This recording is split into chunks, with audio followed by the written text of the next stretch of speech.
Good afternoon, everybody. It's been a long time since I've uploaded, so I figured I'd do a really brief overview. It's going to be a quick video, wild edibles in your own backyard. So what we're staring at right here is the plantain. Okay, this is the broadleaf, so I'm going to show you that plant. I also wanted to show you guys this real quick. This is pretty cool. You guys probably won't find it near as fascinating as I do, but look at this monster red oak tree in my buddy's backyard. I mean, it's beautiful. This camera does no justice to this thing. It is a monster. So, yeah, it's a big boy. Check that out, everybody. And, you know, tree identification. I'm sure all of you learned in school for oak trees.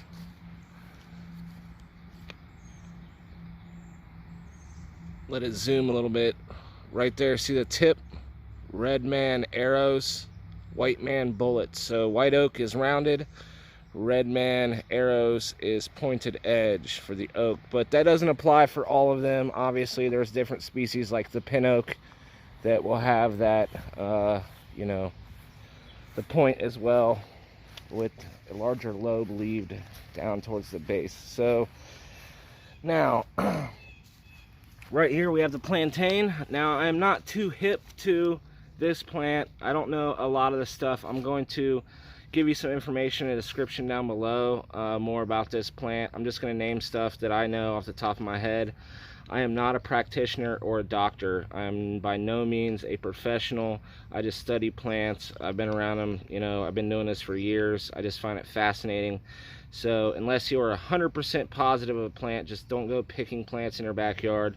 You know, talk to a professional, have a plant and tree identification book, do your research. So that being said, let's talk a little bit about this. This is a larger one right here. So this is a good sized plantain. There's two types in my area. This is the broadleaf plantain. As you can see, the leaves are very broad and the veins start together at the base.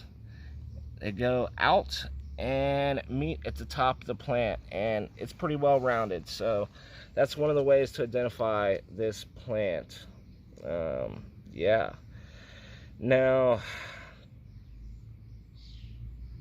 another thing about this plant is early in the year, the plant has a flower spike, and it grows in the center right here, and it comes up into a spike, and it's grows out of the center of the rosetta right here, rosetta round, and it grows as just one stem that goes up to the flower. Okay, now this time of year it's harder to find them, so you won't really be seeing that many this time of year with the spike growing out of the rosette. Now, not only is this plant edible, but it has a lot of medicinal uses. You know, the leaves and the seeds are used to make medicine. The Great Plains plantain is used for bladder infections, I believe bronchitis, colds, irritation, or bleeding, hemorrhoids. It's also used to kill germs and reduce swelling. It has a lot of nutrients, carotene, calcium, vitamin C and K.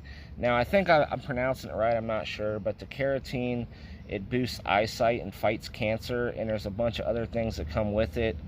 You know, like I said, I'm just naming off the top of my head some of these things. So it contains, I believe it's called like acubin or acubin, and it heals damaged nerves. And this plant's also used to fight cancer. Now, the Indians used to call this white man's foot because it seemed to be everywhere the white man traveled.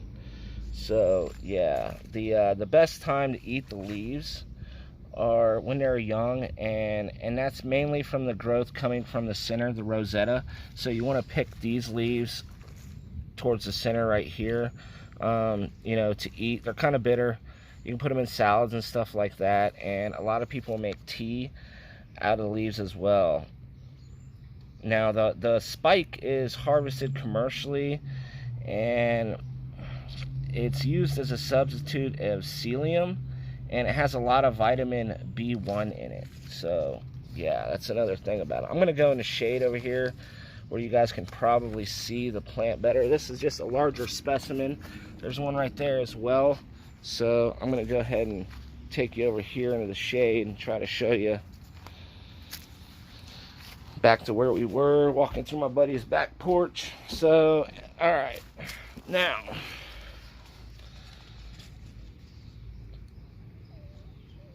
the plant can be used, you know, it can be used internally and externally. It's used in an astringent for drawing out infections. It's used for inflammation, burns, insect bites, you know, in areas where the skin is inflamed. So, you know, make a salve out of it, salve.